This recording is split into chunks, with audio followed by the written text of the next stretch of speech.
Israel और Hamas की war को लगभग 2 साल हो चुके हैं और इजरायल के हमले और भीषण होते जा रहे हैं। गाजा का एक बड़ा हिस्सा इजरायल ने समतल कर दिया है। एक बहुत बड़ी आबादी भूखे मरने को मजबूर है।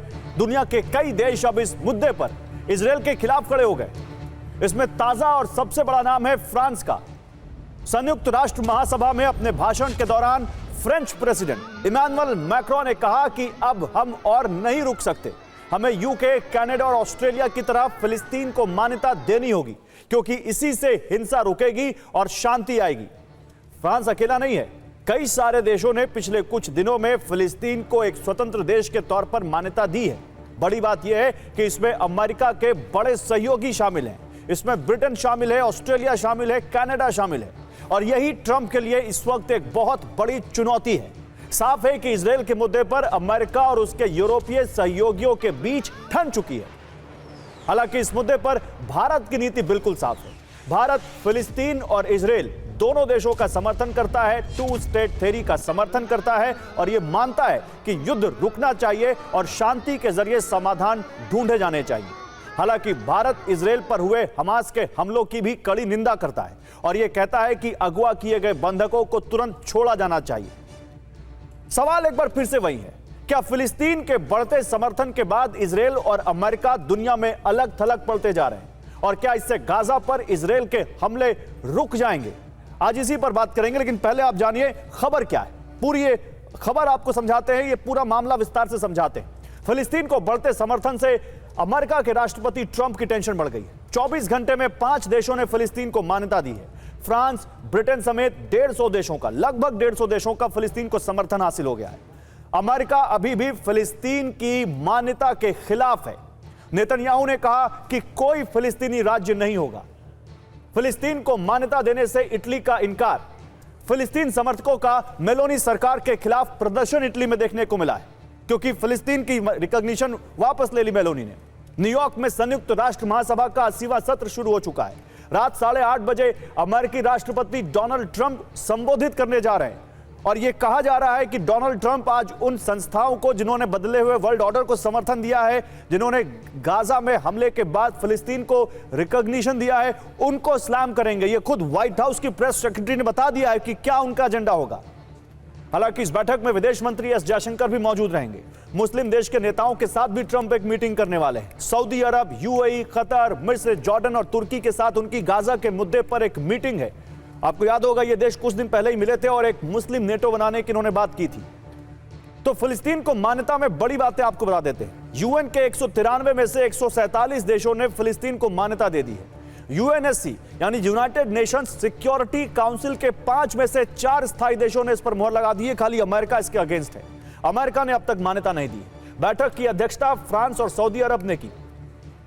दुनिया की 80% आबादी ने मान्यता दी है। अमेरिका और इजरायल और यूरोप, अमेरिका और इजरायल एक तरफ और यूरोप एक तरफ आमने सामने आ गए। सवाल यही है कि क्या ट्रंप फिलिस्तीन के मुद्दे पर फंस गए? क्या ट्रंप इजरायल को समर्थन देने के मुद्दे पर दुनिया से में आइसोलेट होते जा रहे हैं? क्या इजरायल आइसोलेट होता जा रहा है? उससे भी बड़ा सवाल यह कि क्या फिलिस्तीन को मान्यता देने से गाजा पर हो रहे ये अटैक रुक जाएंगे?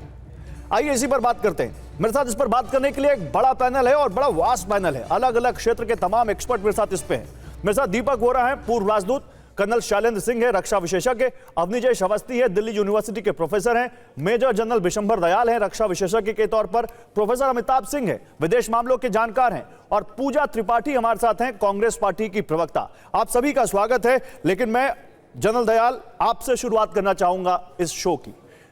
फिलिस्तीन को मान्यता फ्रांस ने दी, ब्रिटेन ने दी, कनाडा ने दी, ऑस्ट्रेलिया ने दी और लगातार उन देशों के नंबर्स बढ़ते जा रहे हैं जो फिलिस्तीन को मान्यता दे रहे हैं। बड़ी बात यह है कि इसमें अमेरिका के कई बड़े सहयोगी जो नेटो में भी शामिल हैं, जो G20 में भी शामिल हैं, जो यूएनएससी में भी शामिल हैं, वो उसको मान्यता दे रहे हैं।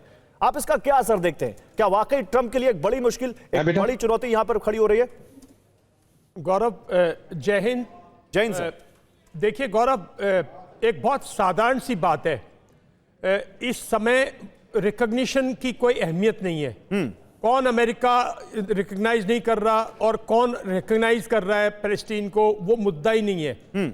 मुद्दा यह है कि किस तरह से जो हो रहा है गाजा के अंदर, जिस तरह से ह्यूमैनिटेरियन क्राइसिस है गाजा के अंदर, जिस तरह से बेतौड़ ताबड़तोड़ जो है इजराइल गाजा को तबाह किए जा रहा है, और गाजा इंफ्रास्ट्रक्चर को छोड़ो, ह्यूमंस की बात करो, उसको कौन रोकेगा? वो ना रुकने वाला है, ना किसी के रिकॉग्निशन का फर्क पड़ता है, बिकॉज इजराइल ना यूएन के रेजोल्यूशन को मानता है, ना रिकॉग्निशन को मानता है। इजराइल अपने खुद जो 1993 का ओस्लो एक्ट है, इजराइल उससे बैकआउट कर गया।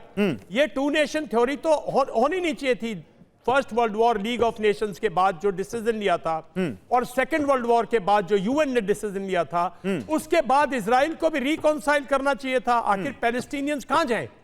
अगर इजराइल को रहने का हक है, इजरायलीज कहते हैं भाई हमें हक है, हमें अपनी हिफाजत का हक है, तो पैलेस्टीनियंस भी इसी दुनिया में, इसी समाज के, इसी देश के, इसी दुनिया के, वो भी तो इंसान है। उनको भी कहीं रहने का जगह, उनको भी कहीं रहने का हक है, उनकी भी सुरक्षा का कोई ना कोई है।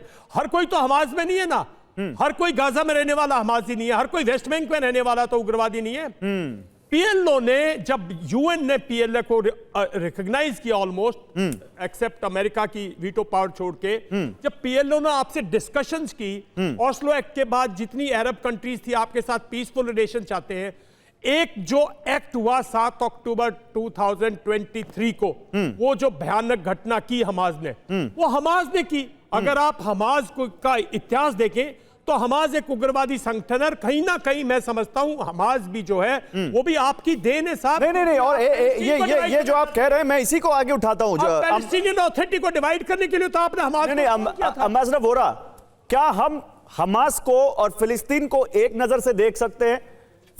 देखिए, हमास के मेंबर्स कितने होंगे, वैसे तो एग्जैक्ट नंबर नहीं है, लेकिन जो अलग अलग रिपोर्ट्स कह रही हैं 20 से 30 हजार मेंबर, और पैलेस्टीनियन अथॉरिटी की रिपोर्ट है कि अब तक 65,000 से ज्यादा लोग गाजा में मारे जा चुके हैं, और अगर घायल लोगों को मिलाए तो ये नंबर 2.2 लाख जाता है, 10% ऑफ गाजा की जो अभी आबादी है। तो इसको कैसे देखेंगे आप? गाजा को, आप पूरे गाजा को हमास कैसे बना देंगे? और फिर इजराइल के इस ऑपरेशन के ऊपर जो सवाल उठ रहे हैं, और उस सवाल के खिलाफ जब यूरोपीय देश एक साथ आ रहे हैं, तो क्या यह बदलते वर्ल्ड ऑर्डर को दिखा रहा है? आइसोलेट होते हुए अमेरिका को दिखा रहा है? बहुत बहुत धन्यवाद सर। मेरी आवाज पहुंच रही है आप तक? बिल्कुल sir, loud and clear. Can you hear me? Yes sir. Sir मेरी आवाज आ रही है आप तक? सर आपकी आवाज भी आ रही है, आप भी दिख रहे हैं, बिल्कुल लाइव हैं इस वक्त आप। अगर आप तक मेरी आवाज आ रही हो तो बोलना शुरू कीजिए सर। जी, thank you very much sir, बहुत बहुत धन्यवाद। आपके साथ जुड़ा हूं इस प्रोग्राम में हमेशा की तरह। आज हम पैलेस्टाइन की जो आप बात कर रहे हैं, दो चीजें हैं इसमें, एक मन क्या कहता है, एक दिल क्या कहता है। दिल कहता है कि वहां पर जितना ठोक रहा है इजराइल इन लोगों को नहीं होना चाहिए, मन कहता है कि इजराइल को भी जीने का हक है। अब मैं आपसे कुछ सवाल पूछना चाहता हूँ। इजराइल को बनाया गया था और इस्लामिक दुनिया के दिल में बिठा दिया था, ताकि वहां पर वो पश्चिमी देशों की जो पश्चिमी वैल्यूज की बात करते हैं उनका चौकीदार हो, और कोई कारण नहीं था कि इजराइल को वहां पर उन लोगों ने विराजमान किया। तो वो इस्लामिक दुनिया पर ऑयल प्रोड्यूसिंग एरिया पे नजर रख सकता है। दिस इज अ फैक्ट, इसका कोई खंडन नहीं कर सकता।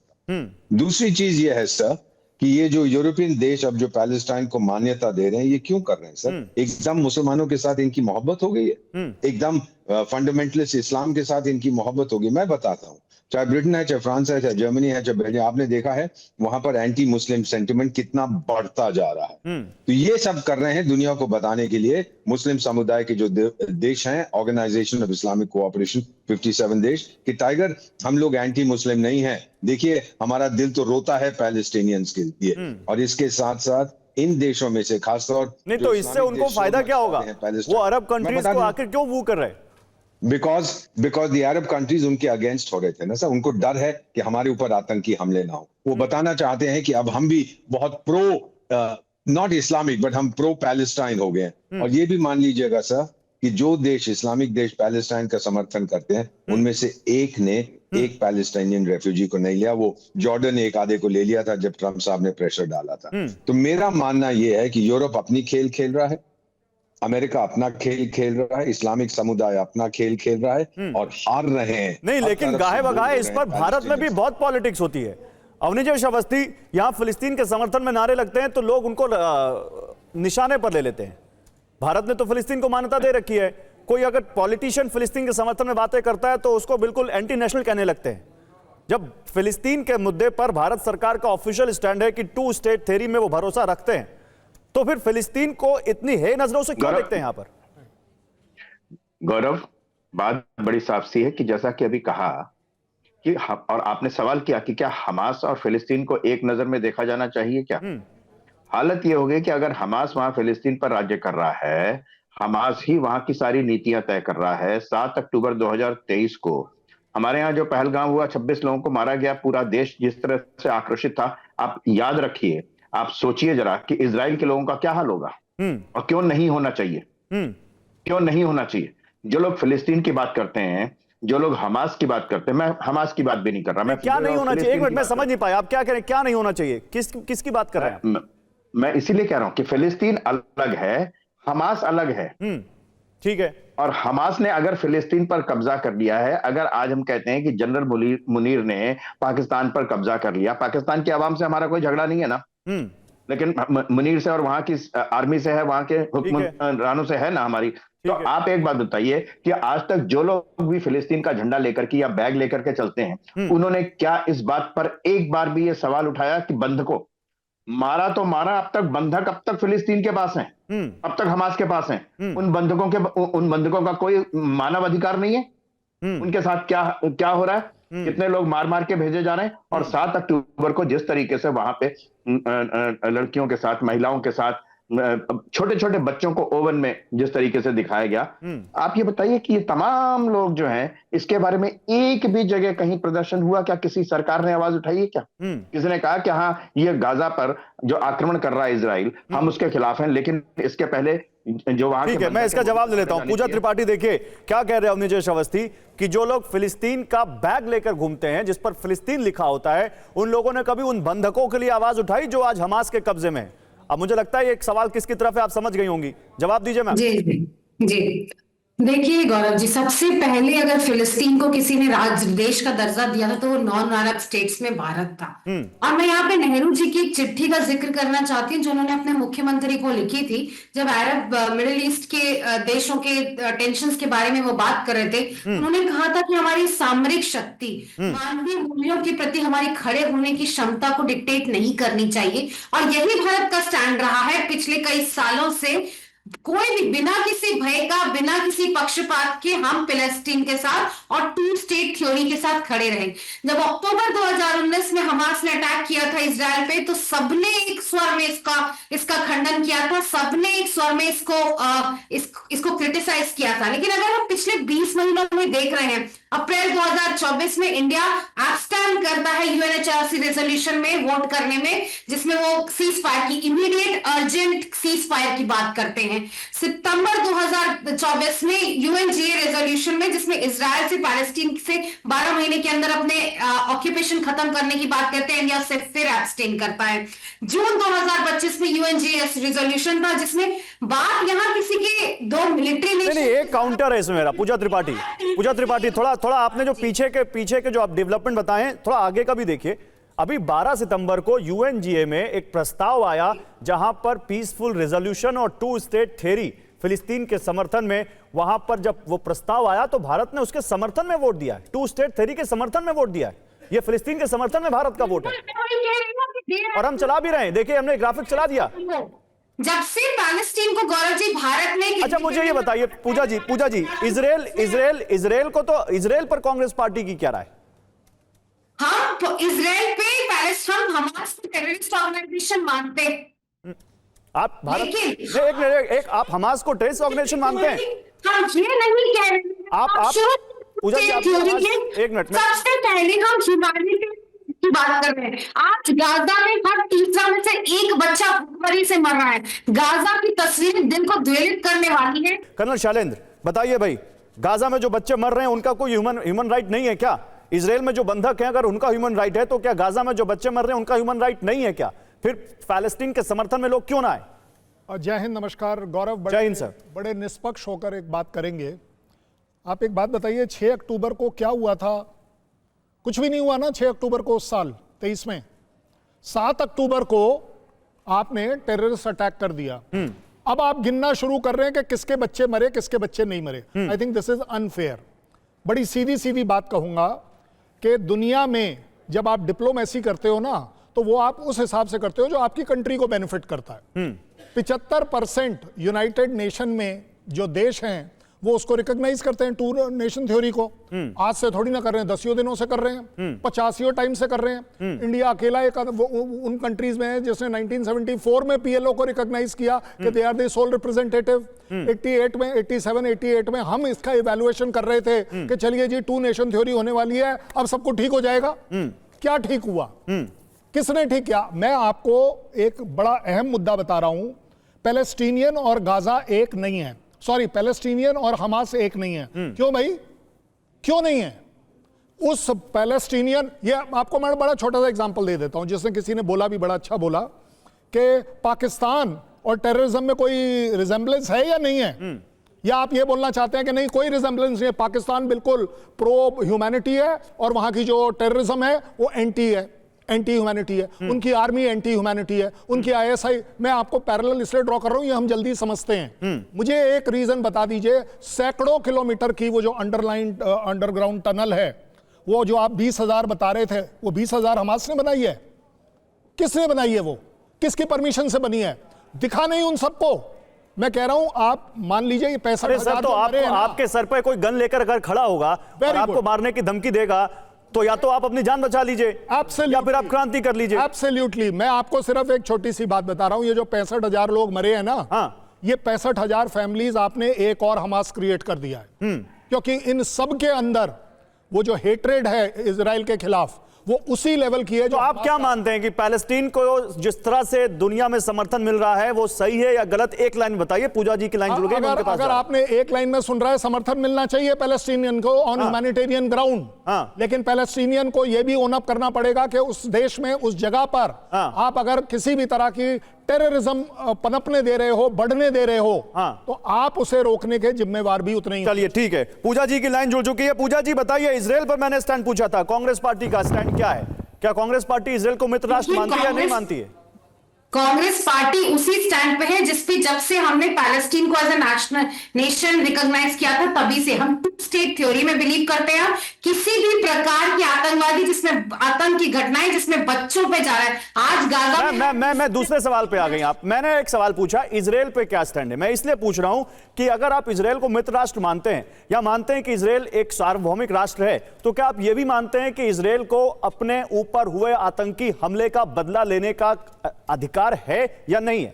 जो उनके हिसाब से वो कर रहे हैं गाजा में, उनके हिसाब से वो कर रहे हैं, पर आज गाजा को उन्होंने कर दिया। जब हम इमीडिएट अर्जेंट सीज फायर की बात करते हैं, जब हम प्रिजनर्स को रिहा करने की बात करते हैं, जब हम ह्यूमैनिटेरियन असिस्टेंस की बात कर रहे हैं, जो एड और असिस्टेंस आ रहा है गाजा में, आप उन पे अटैक कर रहे हैं, ये कौन सा जंग है और इसमें किसका भला होना है? अगर आप रिलीफ वर्कर्स पे अटैक करें, हॉस्पिटल्स पे अटैक करें, बच्चों पे अटैक कर रहे हैं, तो सबसे पहले तो इमीडिएट सीज फायर होना चाहिए, टू स्टेट थ्योरी पे बात करना चाहिए और बातें हो डिप्लोमेसी से, डायलॉग से, डिस्कशन से। ये एक दूसरे पर बम गिराने से बातें नहीं हो सकती। और हमास पर क्या राय है मैम आपकी?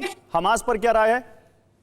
हमास को हमने शुरू से कहा कि हमास ऑर्गेनाइजेशन है, तो वो टेररिस्ट ऑर्गेनाइजेशन हो, लेकिन ये भी बात है जो मैं 20 महीने से भारत सरकार की इनकंसिस्टेंट स्टैंड की बात कर रही हूँ। आपने शंघाई, लेकिन भारत सरकार ने उसको टेररिस्ट ऑर्गेनाइजेशन नहीं माना है ऑफिशियली, ये मैं आपको नाम बता दूं, वो यूएपीए की लिस्ट में नहीं है।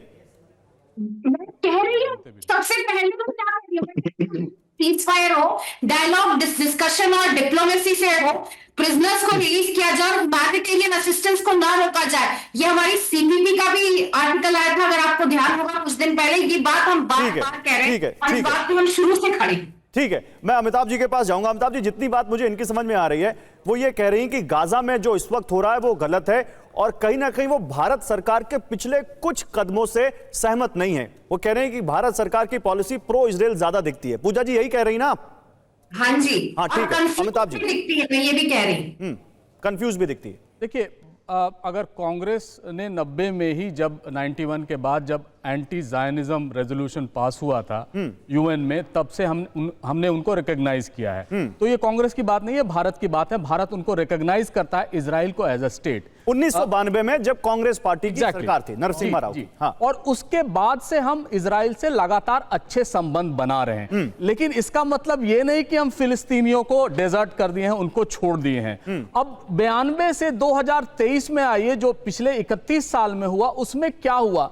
हमास का अटैक जो है एक कलेक्टिव पनिशमेंट पूरे गाजा को दिया जा रहा है, और इसके चलते पूरा गाजा जो है इस समय आप देखें मटिया मेट हो गया है, और मटिया मेट होता जा रहा है। बिल्कुल। उन 63,000 बच्चों, औरतों और बूढ़ों का क्या कसूर था जिनको मारा गया है और अभी भी मारा जा रहा है? क्या इजरायली स्टेट को यह पता नहीं था कि ये हमास इतने असले जमा कर चुका है, इनके पास रॉकेट है, इनके पास टनल्स है? अगर पूरी दुनिया से वो इंटेलिजेंस जमा करते हैं, कतर में जाके, ईरान में जाके अटैक करते, तो यहां क्यों नहीं करते? लेकिन कर्नल शैलेंद्र कह रहे हैं, तो फिर क्या इजराइल को अपने ऊपर हुए अटैक का बदला लेने का हक नहीं है?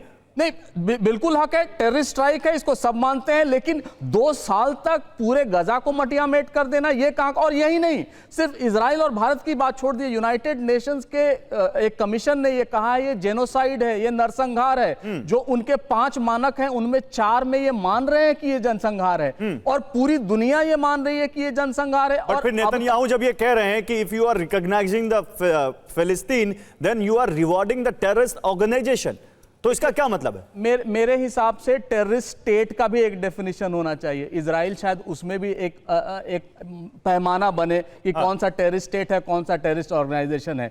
जब आपके लोगों के घरों में हमास ने जो किया वो एकदम इलीगल है, और हमास ने इनके साथ ही नहीं किया है, हमास ने पीएलओ के लोगों को भी मारा है 2006 में, उनको पूरी तरह से खत्म कर दिया। ठीक है, आपने पीएलओ की बात की है, मेरे पास एक खबर है, अब्बास महमूद जो वहां के राष्ट्रपति फिलिस्तीन के, उनका एक स्टेटमेंट है, जल्दी से दिखाइए पीसीआर, अगर हमारे पास वो न्यूज तैयार हो। तब तक मैं कर्नल शैलेंद्र के पास जाता हूं। कर्नल शैलेंद्र, इनका क्या काउंटर है, बताइए। नहीं, मेरे पास कोई काउंटर किसी के लिए नहीं है। मैं आपको बड़ी एक सीधी सीधी बात बता रहा हूं। मुझे आप एक बात बता दीजिए, आपके ऊपर किसी भी तरह का अगर टेररिस्ट अटैक होता है तो आज की तारीख में आप क्या करते हैं? मॉरलिटी क्या बोलती है?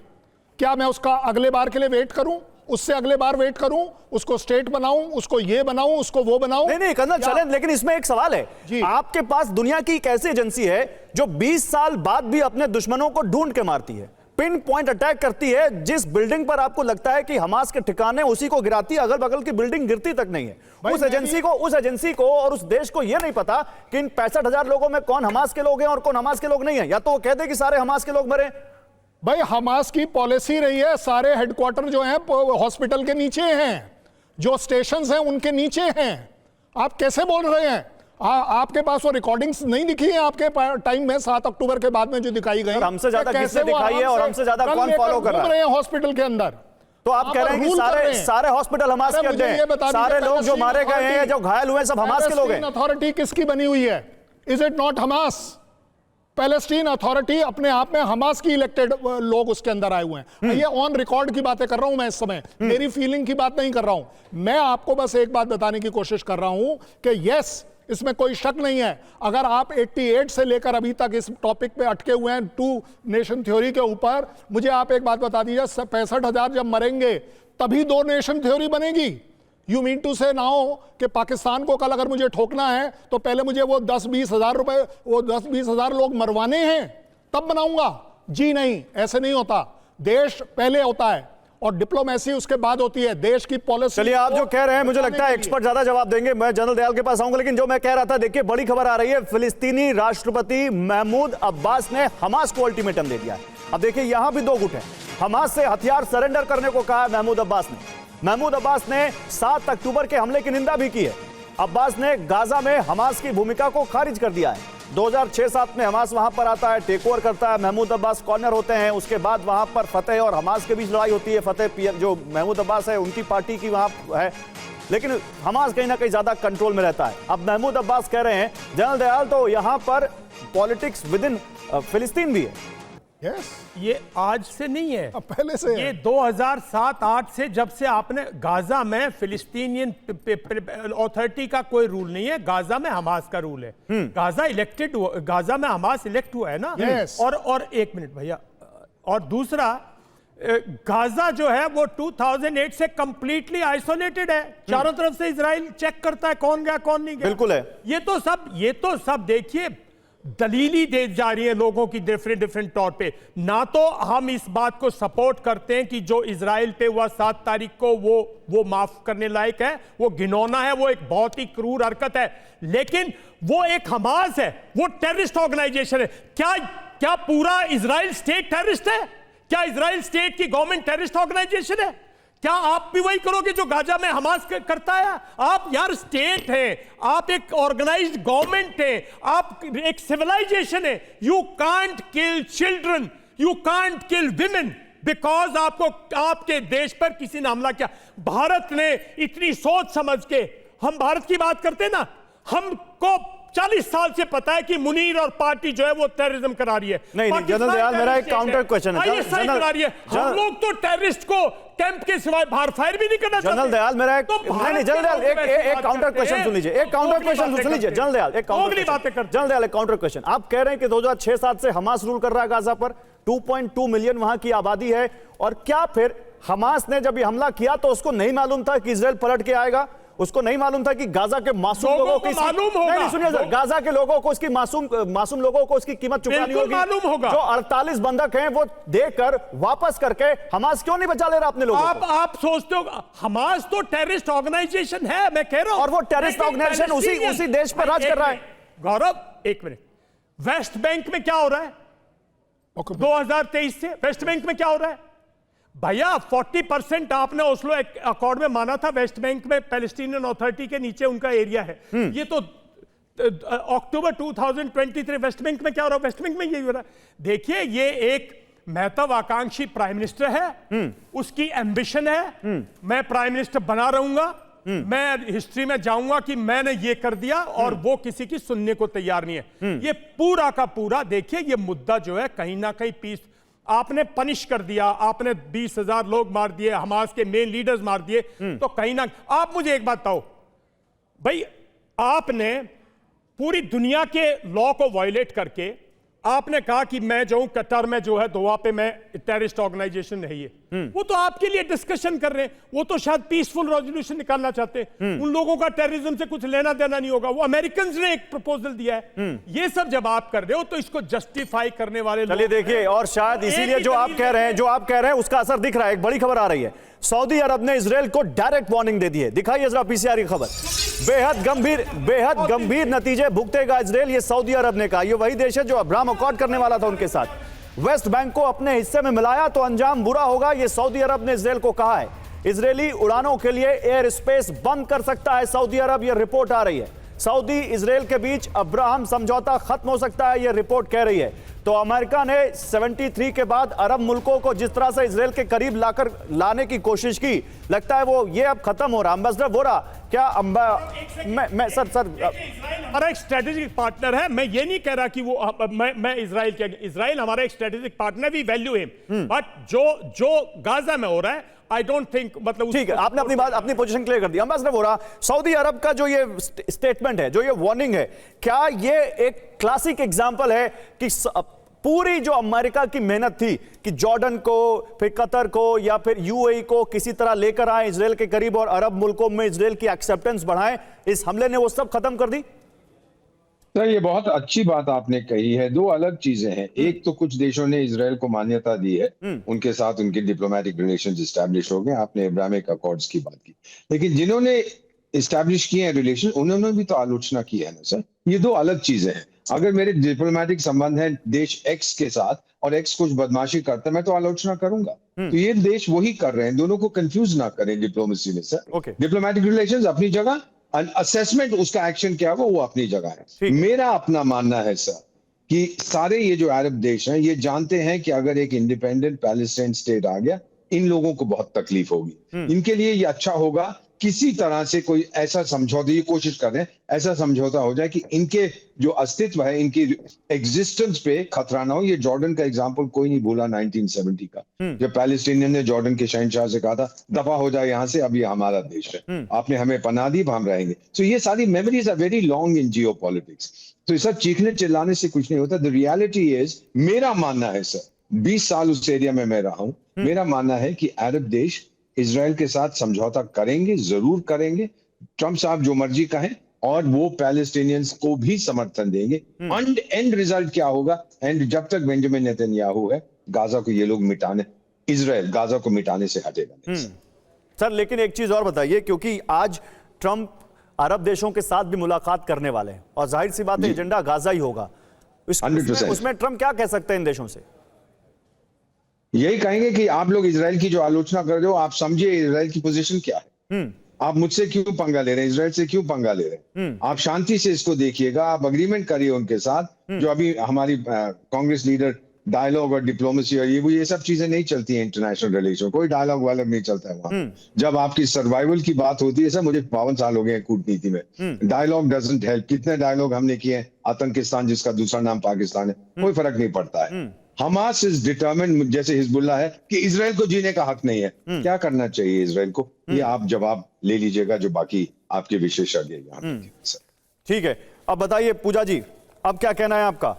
क्या आप जो बात यहाँ पर हमारे एक्सपर्ट्स कह रहे हैं कि हमें यहाँ पर इजराइल हमारा स्ट्रैटेजिक पार्टनर है, उसके साथ भी रहना है, फिलिस्तीन को हम लगातार हमने मान्यता दे रखी है और फिलिस्तीन को हम पर जो गाजा पर जो हमले हो रहे हैं उसकी हम आलोचना कर रहे हैं, तो इससे अच्छा स्टैंड और इससे बैलेंसिंग स्टैंड और क्या हो सकता है? क्या हम अपने स्ट्रैटेजिक पार्टनर को इग्नोर कर दें और बिल्कुल एक दूसरे स्टेट के पक्ष में चले जाएं? ये मैं कह ही नहीं रही हूँ, मैं ये कह ही नहीं रही हूँ। मेरा ये कहना है कि जब आप इतना बड़ा ह्यूमैनिटेरियन क्राइसिस हमारे सामने अनफोल्ड हो रहा था, उस वक्त जिस तरीके का पिछले 20 महीनों में भारत सरकार का स्टैंड था, कभी इधर कभी उधर, एब्सटेन करना, इमीडिएट सीज फायर से एब्सटेन करना, वॉर प्रिजनर से एब्सटेन करना, ह्यूमैनिटेरियन एड से एब्सटेन करना, शंघाई कोऑपरेशन ऑर्गेनाइजेशन के रेजोल्यूशन से एब्सटेन करना, सपोर्ट नहीं देना, उस पर हमारा, क्योंकि हम तो शुरू से टू स्टेट थ्योरी के वो है, और हमास का प्रिटेक्स्ट लेके आप छोटे छोटे मासूम बच्चों की जो जान जा रही है, रिलीफ और एड वर्कर्स की जो जान जा रही है, आज बच्चे भूखमरी से मर रहे हैं और हम 21वीं शताब्दी में बैठे हैं। इससे पीछे हम इससे आंखें नहीं मोड़ सकते। कौन मना कर रहा है? उससे कौन मना कर रहा है? मैं तो आपको भारत सरकार का ऑफिशियल स्टैंड बता रहा हूं। मैं तो आपको भारत सरकार, अच्छा वो रणदीप जायसवाल जो एमईए के प्रवक्ता है, उनका स्टैंड दिखा दीजिए यहाँ पर। मैं तो आपको भारत सरकार का ऑफिशियल स्टैंड बता रहा हूं, जो कि साफ कह रहे हैं कि भारत सरकार इस युद्ध के पक्ष में नहीं है, शांतिपूर्ण समाधान के पक्ष में नहीं है। सुन लीजिए मैम आप बोल रही हैं, मेरी सुन लीजिए। भारत सरकार का ऑफिशियल स्टैंड है कि गाजा में जो ह्यूमैनिटेरियन क्राइसिस है वो तुरंत खत्म होनी चाहिए। देखिए हम दिखा रहे हैं, गाजा में चल रहे संघर्ष पर हमारा रुख पहले से ही साफ है, आप देख लीजिए। देखा है गौरव जी, मैं इसको पढ़े और देखे भी ना नहीं आई शो पे, इसीलिए मैं कह रही हूँ कि देर है दुरुस्त है। मैं पैलेस्टीनियन के लोगों के साथ भी खड़ा होना चाहिए और इमीडिएट सीज फायर की बात करनी चाहिए। मैंने फिर से कहा कि छोटे छोटे मासूम बच्चों को करके कोई जंग नहीं जीती जाती, सबसे पहले ह्यूमैनिटेरियन। भारत सरकार की आप आलोचना क्यों कर रही हैं? गलत क्या किया उन्होंने?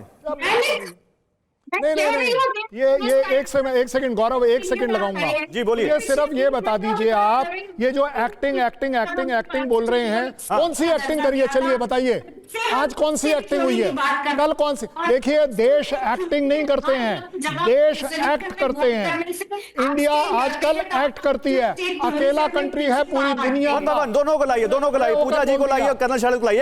एक मिनट कर्नल शैलेंद्र रुकिए। क्या पूजा जी रुकिए, कर्नल शैलेंद्र क्या आपत्ति है आपको, बताइए जरा। नहीं, मेरे को सिर्फ इतनी सी बात बतानी है। ये जो एक्टिंग वर्ड बोले चले जा रहे हैं आप मेरे देश के एक्टिंग के बारे में बता रहे हैं। ये अकेला वो देश है जिसने रशिया में खड़े होकर ये बोल दिया, जिसको बोलते हैं पॉलिसी, कि this is not a era of war. पूरी दुनिया में से किसी ने नहीं बोला था। इंडिया के बोलने के बाद 10 बार। ये आपको एक्टिंग नजर आ रही है? ठीक है, आप उनका पक्ष सुन लेते हैं। Okay colonel Shailendra, hold on sir, वो कुछ कह रही हैं। पूजा जी बोलिए, क्या कह रही? किसने कहा एक्टिंग? कब कहा मैंने एक्टिंग? मैंने कहा कोई वर्ड ही नहीं यूज किया एक्टिंग। नहीं, आपको फिर क्या आपत्ति है भारत सरकार से? आपत्ति क्या है भाई? आपत्ति क्या है?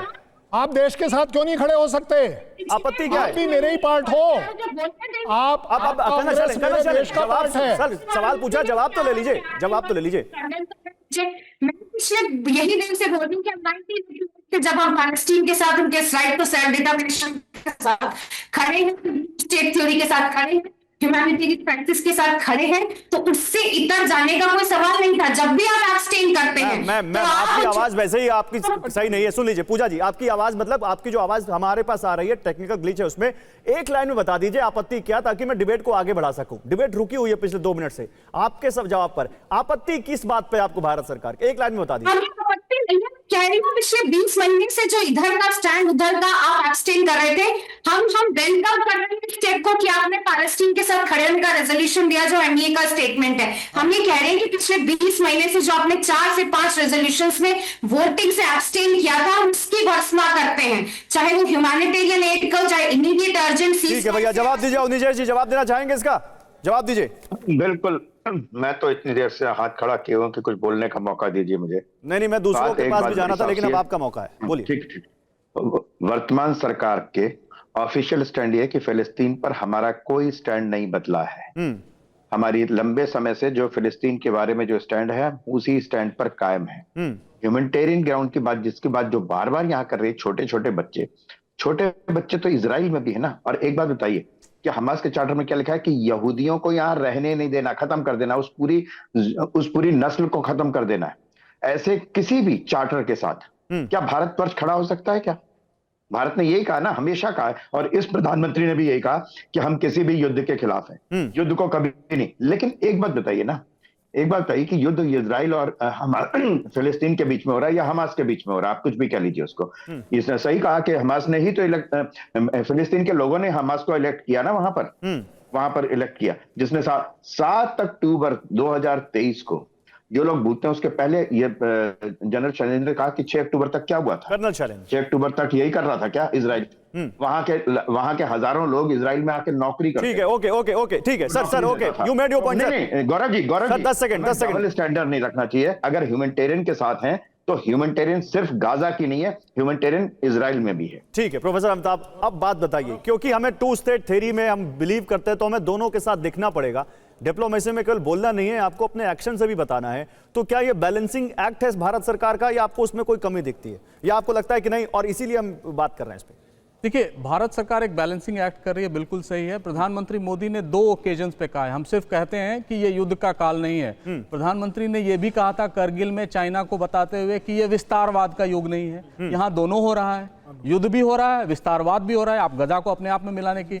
और रही बात, हम हमेशा पाकिस्तान से टेररिज्म से कंपेयर नहीं करें। हम फांसीवाद या नाजीवाद जो जर्मनी में हुआ था उसके लिए हम हिटलर को ब्लेम करते हैं, जर्मन्स को ब्लेम नहीं करते हैं। यहां भी हम फिलिस्तीनियों को ब्लेम ना करें प्लीज। अच्छा ठीक है, ब्लेम कर रहे हैं। एक आखिरी सवाल मेरा और ले लीजिए, क्योंकि समय नहीं। एक आखिरी सवाल और ले लीजिए। हम बात करते करते भारत पे आ गए। हम जहां से शुरू हुए थे, क्या ट्रंप और इजराइल अकेले पड़ जाएंगे तो इसका असर गाजा वॉर पे पड़ेगा? छोटा सा जवाब। बिल्कुल नहीं पड़ेगा, क्योंकि ट्रंप ही या अमेरिका ही इजराइल को सपोर्ट कर रहा है, सपोर्ट करता आया है और आगे भी सपोर्ट करता रहेगा। इसलिए ट्रंप की सेहत पर और इजराइल की सेहत पर कोई फर्क नहीं पड़ेगा। रही बात जो इनको डिप्लोमेटिक सपोर्ट जो इस समय वेस्ट देना शुरू किया है, और जो मतलब गंगा नहाने वाली बात है कि पाप कर दिया पाप धो रहे हैं, आगे करेंगे कि नहीं उसका भी कोई जवाब नहीं दे रहा है। एक बात तो सही है कि यहां जो ह्यूमैनिटेरियन क्राइसिस है उसके लिए ये सारे देश जिम्मेवार हैं, जिन्होंने उनको कॉलोनाइज किया था, आज उनको अपने सहारे छोड़ दिया है। कोई ये नहीं कह रहा है कि हम आएंगे इंटरवीन करेंगे, आप रोकिए। ये मानवता के प्रति एक बहुत बड़ा धोखा है कि नेटो का आर्टिकल 4 लागू कर रहा है इस समय। ये तो वैसा ही है कि नेटो का आर्टिकल 4 लागू कर दिया, लेकिन आर्टिकल 5 लागू नहीं करेंगे। बहुत शुक्रिया सर आप सभी का हमारे साथ जुड़ने के लिए।